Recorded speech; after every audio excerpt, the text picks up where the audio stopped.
Božićna priča. Od nekoga vremena Anica je majci zadavala teških briga.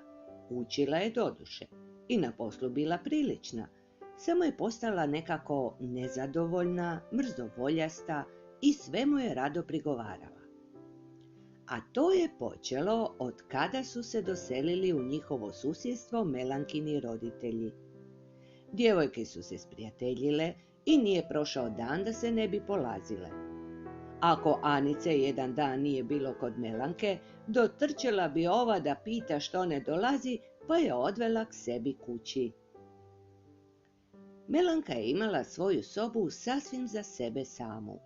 Bila je lijepa kao crkvica. Fini namještaj u njoj, lijepe slike, ogledala, čilimi, igračke, knjige i stotine stvari nepotrebnih, ali lijepih i prigodnih, kitile ormare i stolove. Tu bi obje djevojke prosjedile mnoge sate u razgovoru. Melanka bi pričala o kraljicama i princezama, o groficama i barunicama. Pričala i o sebi, kako će joj biti kad jednom odraste, a to nije više daleko. Imaće lijepe haljine za svaku zgodu i priliku drugu, k tome šešire, fine cipelice i drugi nakit. A kad bi se Melanka napričala, stala bi iz ormara vaditi stvari i haljine i pokazivati Anici. Tu je bilo nakita svakakva od srebra i zlata, dragocjenih kutija, češljeva i Bog te pita kakvih sve igračaka i lijepe besposlice. Iza ovakva pohoda Anica je kod kuće kao izmijenjena. Jedna joj se ružna misao zabala u srce kao debeo trn. Gle, pomislila je, kako u Melanke ima svakakvih krasnih stvari, a šta imam ja? Haljine da ne bi Melankini za svaki dan služile, cipele stare i istrošene i inače. I stala je prigovarati svemu i kad se oblačila da pođe nekamo, došlo bi nerijetko do suza. Anica pred majkom hvalila ljepotu i bogatstvo Melankinih haljina i njene sobice, pa se ponekad tužila. Zašto u nas nije tako, kao u Melankinoj kući? Mama se zaprepastila i nije znala što da odgovori. Anice, dijete, kako ti to govoriš? Reče napokon, uzdahnuvši teško. Zar ti tvoja kuća nije više dobra? Nije li ti meka i čista tvoja posteljica? Je li ti ikada studeno zimi u kući? Jesi li ikada legla gladna spavati? Zar ti ne znaš da je grijeh poželjeti ono što je tuđe? Ne gledaj ti na ljude bogate što imaju, već gledaj na ljude čestite i dobre što rade. Brini se ti da budeš valjana srcem i umom, pa bila ti haljina stara i pokrpana. Anica sluša, stidi se, ali opet i zaboravi. Vidi majka, srce joj je nemirno i željno onoga što joj ne može biti. Pa se majčica teško zabrinula i mislila kako bi izliječila jedinicu od gizde i želje za bogatstvo. Primakla se zima. Došlo opet jednom božićno doba. Sprema se svijet da dočeka Sina Božjega. U svakoj se kući čistilo i radilo, peklo i varilo. Kolju se praščići, sprema se pečenica i kobasice, peku se kolači s orasima i makom.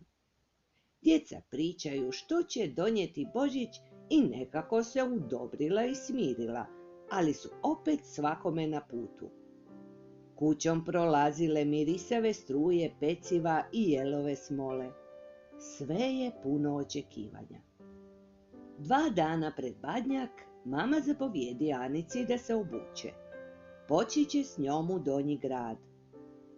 Kumi, obraduje se Anica. Možda i kumi, ako dospijemo, odgovori mama i stane u torbu spremati svakakvih stvari.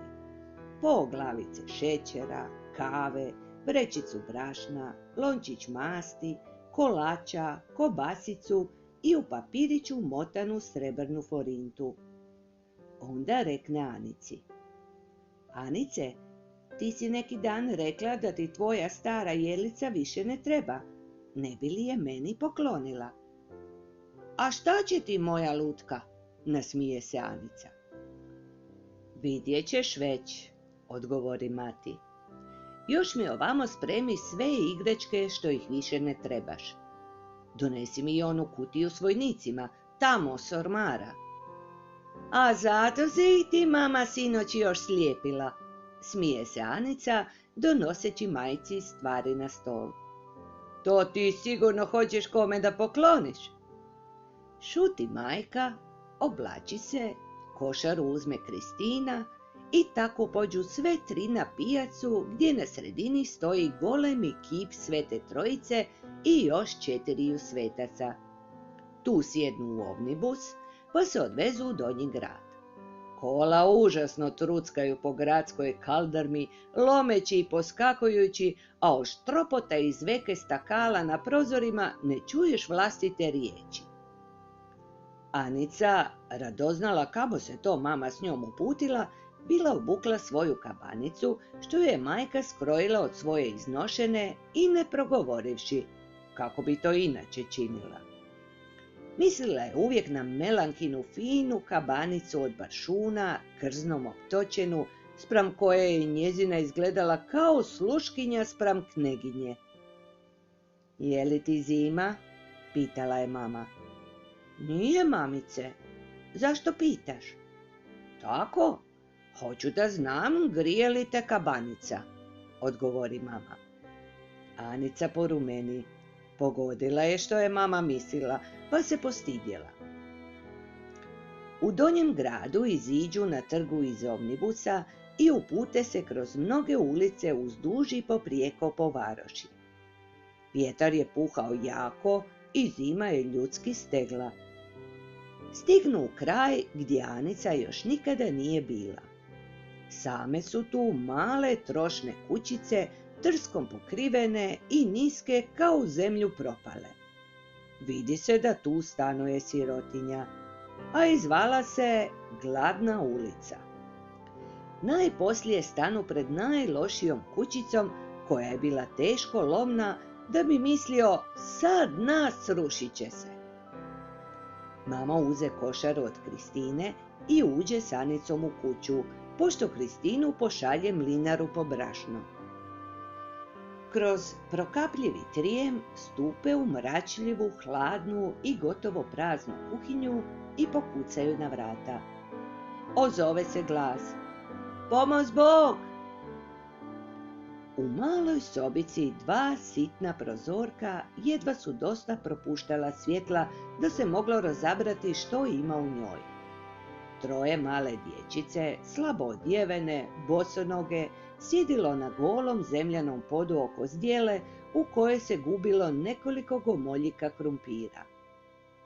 U jednom kutu stajao krevet i u njemu pod trošnim pokrovcem ležao čovjek teško kašljući, a oči mu u propalom licu gorjele od ubojite vrućice.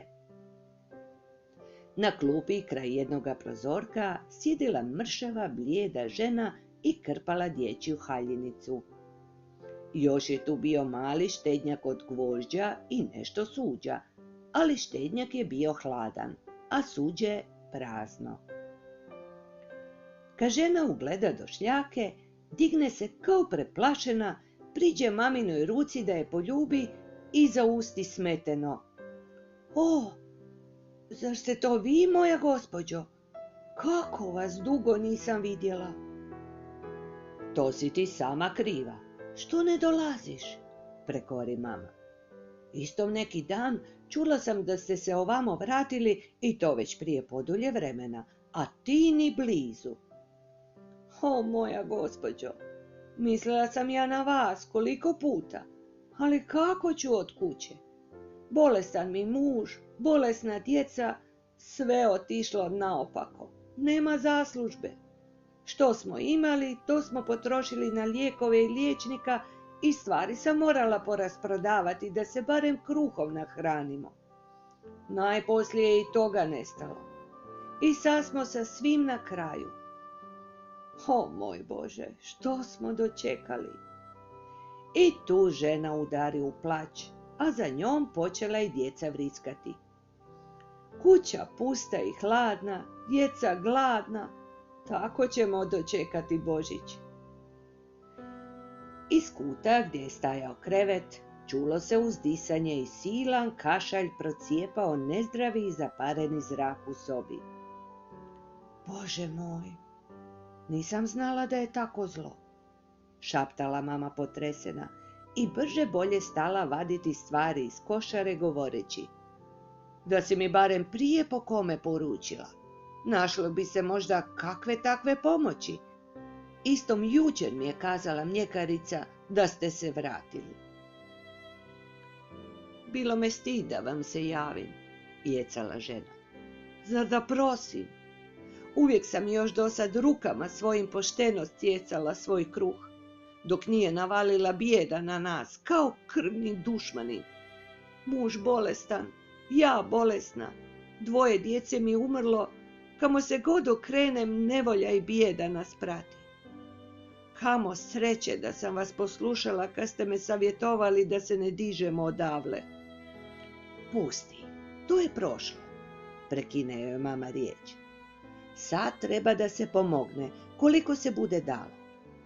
Evo, draga Rezo, za sada bit će za dan 2, a za ovo kupi drva, da ti djeca ne zebu.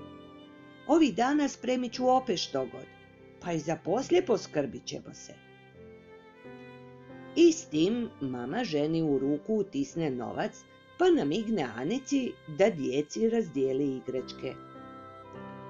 Anica to učini pomalo stidljivo, ali se brzo oslobodi videći radoznalost djece koje se oko nje skupiše. Pomalo im nestalo plahosti, pa kao djeca uzmu redom igračke opipavati i jedno drugome pokazivati. O moja gospođo, jecajući govori žena, sam Bog poslao vas je u času kad je bijeda u nas najveća. Vjerujte, nije u nas uvijek tako bilo. Dok smo svi bili zdravi i dok je moj muž radio u tvornici, lijepo se živjelo i moja su djeca vidjela i bolje dane. Samo da ja ikako priberem zdravlje i snagu pa da mogu raditi, odmah će biti bolje. Vidi mama, rekne tiho najstarije 6-godišnja djevojčica i donese ženi Aničinu staru jelicu, pokazujući je blažena lica. Vidi mama, lijepe bebe. Vidim, srce moje. Poljubi gospođi ruku i reci hvala i Bog vam platio 100-struko.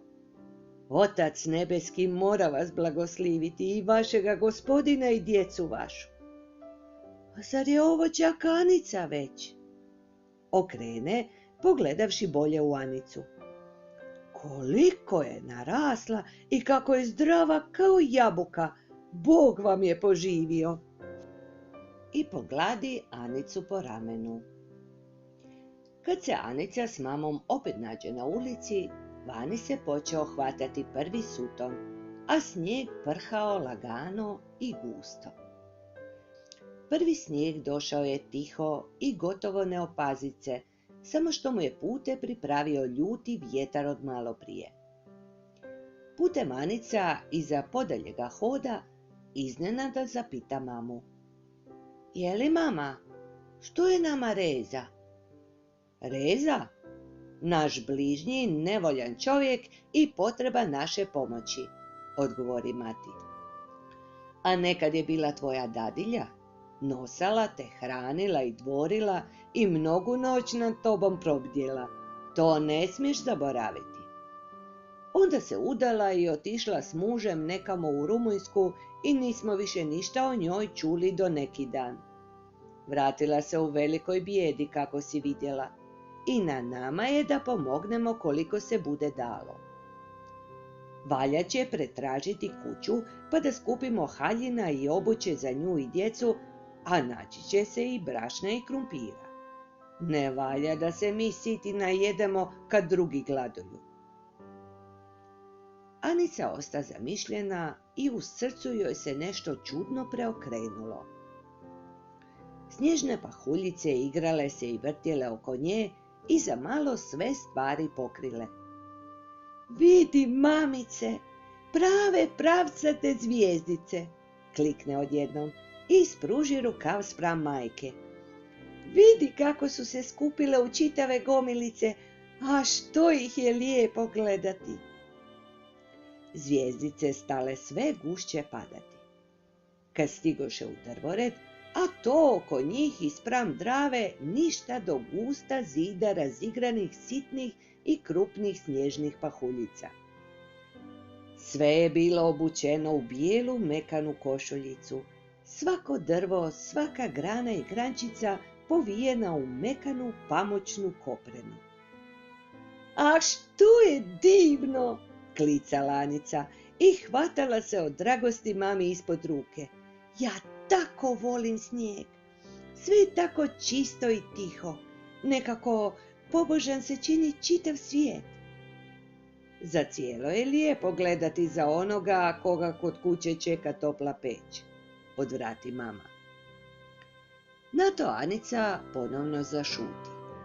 Mama ima pravo i svakako nije lijepo što se ona toliko raduje zimi dok ima ljudi kao Reza i njezina djeca koji moraju sjediti u hladnoj kući. Anica se uzme siliti da misli na mnoge siromašne ljude što nemaju hrane i obrane, pa stane u glavi premetati po svom lučijem gospodarstvu što bi odanle mogla pokupiti za Rezinu djecu. A treba će im dakako i hrane. I tu se Anica dosjeti, gledajući odjednom pred sobom onu zdjelu s ono nekoliko gomoljika hladnoga krumpira.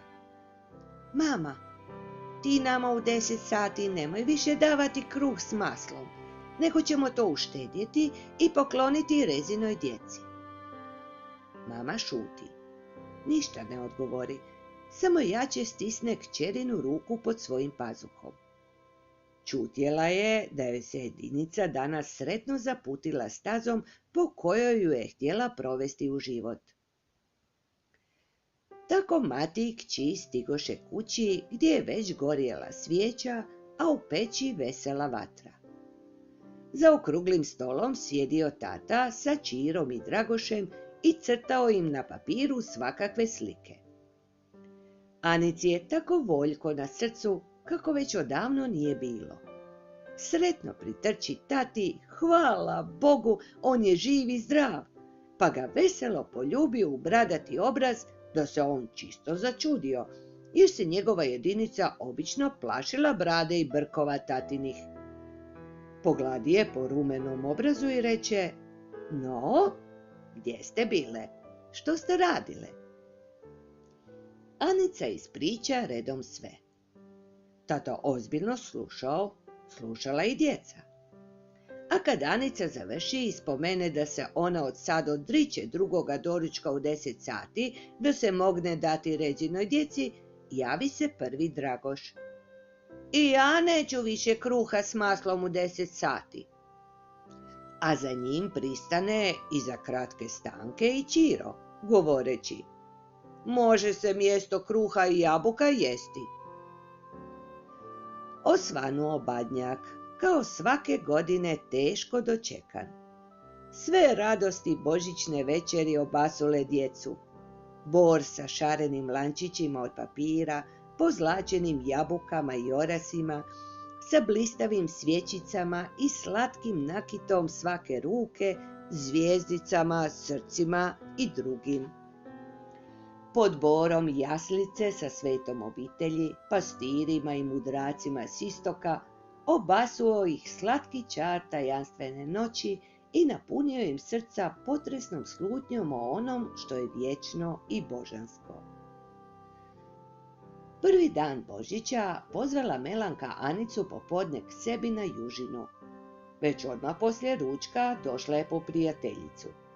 Znaš, doći će ti poslije Ida i Marta, pa će dobro biti da se nas dvije donle načavrljamo, reče Melanka, turivši povjerljivo svoju ruku pod Aničin lakat. Zato dođi odmah sa mnom, ne trpim one dvije lutke, umišljene su do krajnosti. I s tim povuče sa sobom Anicu kući s druge strane prostrane veže. U Melankinoj sobi stajalo prekrasno božićno drvce. Pod njim na podu ležali mnogobrojni i bogati darovi za goste. Melanka odmah povede Anicu k jednoj hrpi i reče radosno: Evo, reče, ovo je tvoja božićnica. Anica se postidi i ne zna šta će. To pogledaj barem, reče joj drugarica. Ovo sam ja sve za te napose izabrala i među svoje želje zapisala na papiriću. I sve su mi roditelji ispunili. Znam da voliš čitati, pa zato eto ti knjiga. Voliš šiti za lutke, pa sam mislila obradovat će te ova kutija za šivanje. A ova je pregača ista kao moja, pa da budemo jednake u njima. Anica se samo stidjela i pentala da je to odviše, da ona toga nije zaslužila. U to uđe Melankina majka i Anica uz to muka ne zna kako da zahvali. Poljubi gospođu u ruku, kako je onda još bio lijep običaj, mrseći riječi zahvale. Nemaš na čemu zahvaljivati, reče joj Melankina majka ljubazno i pogladi je po obrazu. Ti si valjana djevojčica, Melanka te voli, pa i nama si draga. A ja tebi nisam ništa pripravila, šapne Anica Melanki, žaleći u sebi što se nije sjetila. Poslije se kuća napunila gostiju. Bilo je gospođa, gospode, mladih djevojaka i djece. Sve su sobe bile otvorene i po njima se kretalo mlado i staro čavrljajući i smijući se veselo i bezbrižno. Ali među svom tom čeljadi najviše se prometao dječačić Artur. On je sve nadvikivao, posvuda se našao i sve dirao. Gospođe ga uzimale na krilo, milovale ga i nutkale slatkišima. On časom puštao da ga miluju, onda odjednom stao mlatiti oko sebe nogama i rukama, hvatajući za svim što mu je došlo šaka, derao albume, penjao se po stolovima i ormarima, vrištao i vikao da je sve zapanjio. O dušo zlatna kako je sladak, govorile gospođe i uzdahnuvši bi dodale, siroto dijete. Na koncu je nemirni dječak razbio skupocjenu vazu. O, anđele moj, rekla mu Melankina majka, tebe ipak voli teta Roza. Ja ne trebam tete Roze, ja imam kod kuće 3 tete, odgovori mali i ritne se nogom spram gospođe. Svi se nasmiju, samo je Anica stajala pa se čudom čudila što se to radi s tim razmaženim gospodskim deranom. Pomisli ona, i naš je Dragoš ponekad mazan i nekad zločest. Ali šta ovaj derančić radi, to se ne može ni pripovijedati. Najposlije ga uzme Melanka za ruku i nešto ljuta povede ga u svoju sobu da mu pokaže božićno drvce i darove što su za nj bili pripravljeni. Mali je grabio komad po komad, opipavao svaki i bacao ga u kraj. Nije prošlo ni pol sata i ni jedna igračka nije ostala čitava. Onda se spremi da iskušava drvo. Stane s njega trgati i kidati stvarcu za stvarcom koju je god mogao dosegnuti. Gledaju gospođe kroz otvorena vrata, uzdišu i govore, drago dijete, sirotan mali. A što ga toliko svi žale? Tiho zapita Anica Melanku. Nema majke, Umrla mu prije pol godine, odgovori Melanka. Ima kod kuće babu i 3 tetke, pa su ga one toliko razmazile. Bome, voljela bi ga i ja koji put pogladiti onako ljudski, ali ne može se, taj ipak je baronsko dijete, a moj je tata kućni liječnik, pa treba da imamo strpljenja s njim. Toga je doista i trebalo, jer čim sjedoše svi za veliki i bogato prostor stol, stao je mali Artur iznova gospodariti.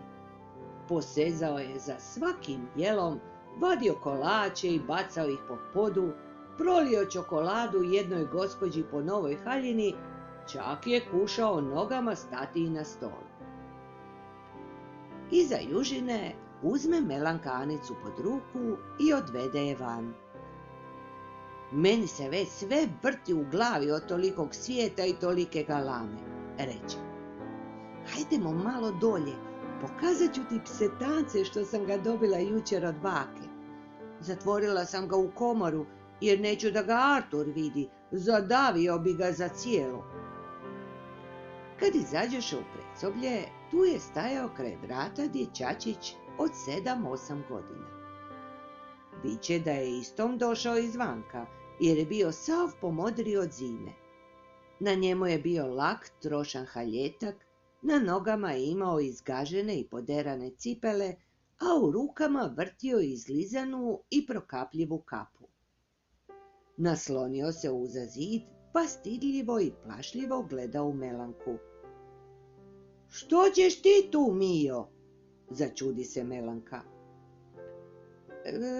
Rekli ste mi da danas dođem po novi kaputić, pentao je mali smeteno.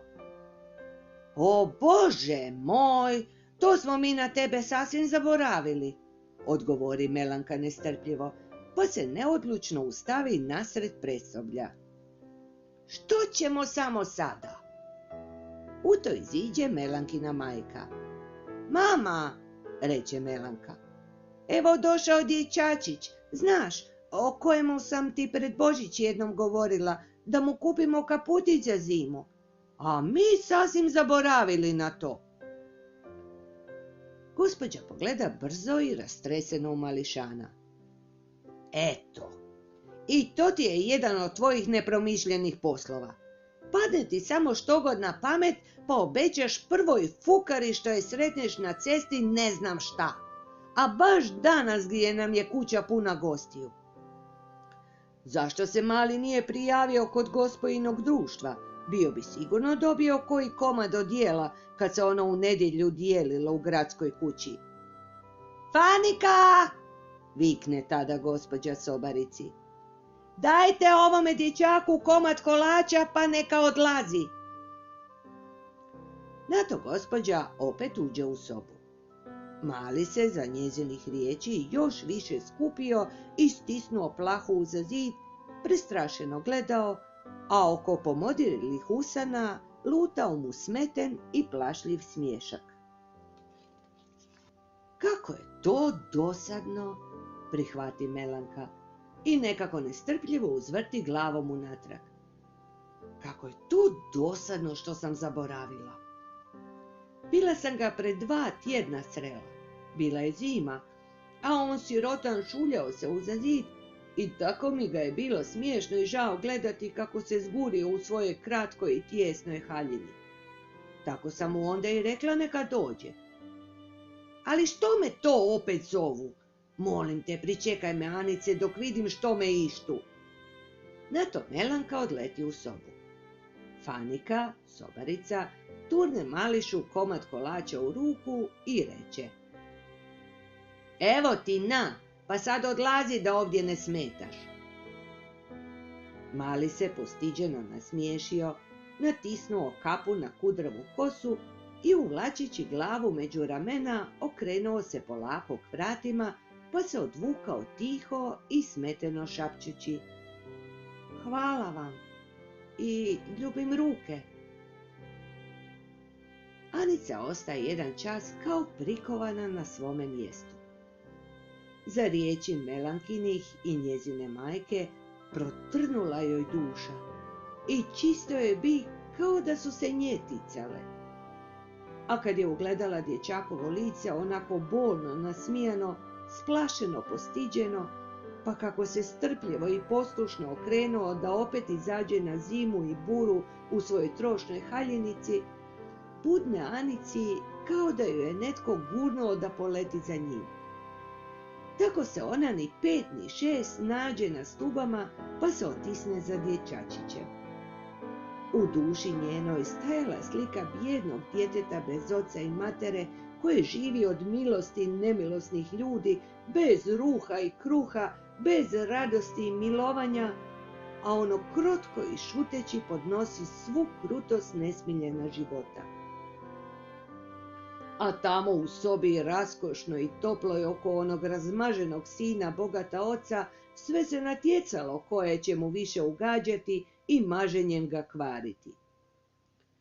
Čisto je bilo pri srcu kao da i ona nešto kriva tome sirotanu, zato što ona ima svoje dobre roditelje, što ima sve za život potrebito, i radosti, i ljubavi, pa još i povrh toga da vazda još nešto traži.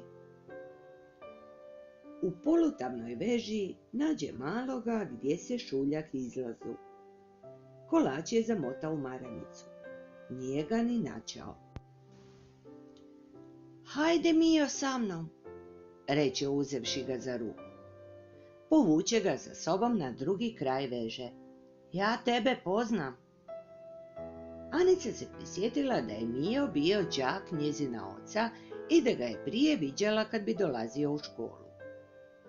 U kući je našla samo mamu gdje sjedi za prozorom i čita. Anica burno pristupi majci. Mama, mamice, reče kao izvan sebe. No, što je bilo? Što si tako uzrujana? Pitala mama. Zar je već svršila zabava? A koga to imaš uza se? Tu je mali Mio, znaš mama, pokojno je lude Vike sin. Znaš, išao je 1 godinu kod tate u školu. No, pa što ćemo s njim? Zapita mama kad je Anica zapela. Ti si mama sama rekla da nitko ne bude žalostan za Božić, a mali je Mio. Tu se Anica zaplete, zagrca i odjednom zaplakavši saspe kao pljusak, ali potiho da je dječak ne čuje. A mali je Mio jako žalostan. Melanka mu je obećala kaputić, pa zaboravila, a kad je došao malo prvo, naljutila se, pa mu samo po sobarici dala komad kolača i opet su ga otpravile napolje. A onoga baronskog derana, što im je svu kuću prevrnuo, ne znaju kamo bi posadili od milosti i poštovanja. Mio je tako tužno gledao kad je opet morao otići. Mama gledala u svoju kćerku i mora da ju je od gledanja zasvrbilo oko, jer ga je stala krišom otirati. Je li mama? Nastavi Anica po kratkoj stanci.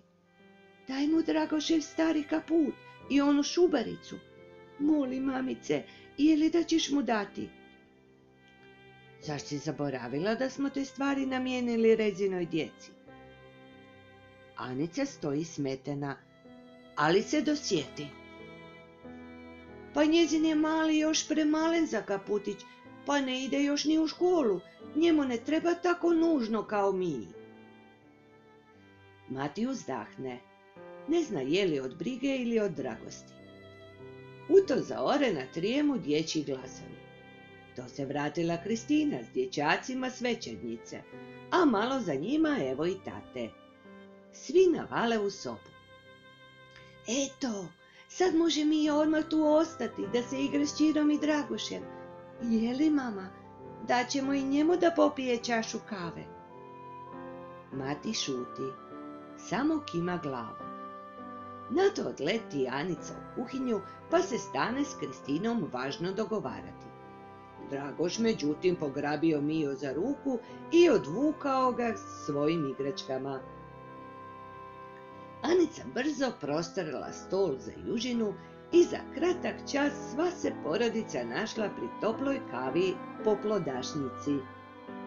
Mio se malo stidio svoga gospodina učitelja, prestrašeno ustremio poglede u njega, ne usuđujući se da se prihvati jela. Samo ti jedi, sokole moj, ne boj se ti mene, ta ja ovdje nisam tvoj učitelj, tu sam ja samo tata, rekne tata dobre volje. I pošto se nasitiše kave i slatkih kolača, ne prođe ni 1/4 sata i Mio se u sav vijek igrao s djecom, smijao se i veselio. Anica stoji usred čete, vesela i ona, i čisto zaboravila Melanku i njeno društvo. Na jednoć, eto ti Melanke. A kud je tebe nestalo? Vikne, pošto pristojno pozdravi mamu i tatu. Tražila sam te po čitavoj kući, a tebe nema. Hajde, molim te, dođi, svi su te željni da im posviraš uz glasovir. I odvuče Anicu svojoj kući i ne opazivši maloga Miju. Anica se vratila u društvo. Bez kićenja sjela uz glasovir, slobodna i bez straha odsvirala svoje najljepše komade i čutjela da dobro svira, kao rijetko kada. Svi su je obasuli hvalom za lijepo sviranje, a Melanki otac reče spram drugih gospođa: Za čudo, tako je mlada pa se tako razumno i s osjećajem umije svirati. Naša Melanka joj ni izdaleka nije dorasla, niti će je ikada stići. A Melanka burno zagrli Anicu. Vidiš kako te svi hvale, a ja tebi i ne zavidim, jer i ja volim tvoje sviranje. Čitavu večer Anica je bila vesela i razgovorna, te su se svi čudili inače tako šutljivoj djevojčici. Može je tko god mislio da ju je hvala tako razveselila, ali u istinu bilo je nešto drugo. Bila je vesela što je utješila i za kratak čas obradovala tužno i samotno siroče. Kad se pod večer vraćala kući, pratila ju je Melanka. I još neko vrijeme stajale su obje djevojčice pred Aničinim vratima. U to, eto ti braće s Mijom. Mio prti poveći svežanj i stidno se nasmiješivši Anici uputi na ulicu. Tada rekne Melanka: O gle, nije li to onaj mali dječak? Jest, to je mali Mio. Bio je malo kod nas da se igra s Dragošem i Čirom i usput popio kavu. A što ti to nosiš? Ne mogla Melanka da ne zapita, nekako u po neprilike radoznala. Dobio sam kaputić i šubaru, oslobodio se mali. Dali mi. Melanka zašuti i porumeni. Kad je dječaka nestalo, stajala je još jedan čas neodlučno, onda odjednom posegne rukom u džep i izvadi priličan komad novca, potrči za Mijom i za malo se opet vrati. Anica ju je slijedila i vidjela kako je novac gurnula dječaku u šaku. Sutra ću pretražiti sve naše stvari, rekne u polglasa, zagrli Anicu i poleti na svoju stranu u kuću.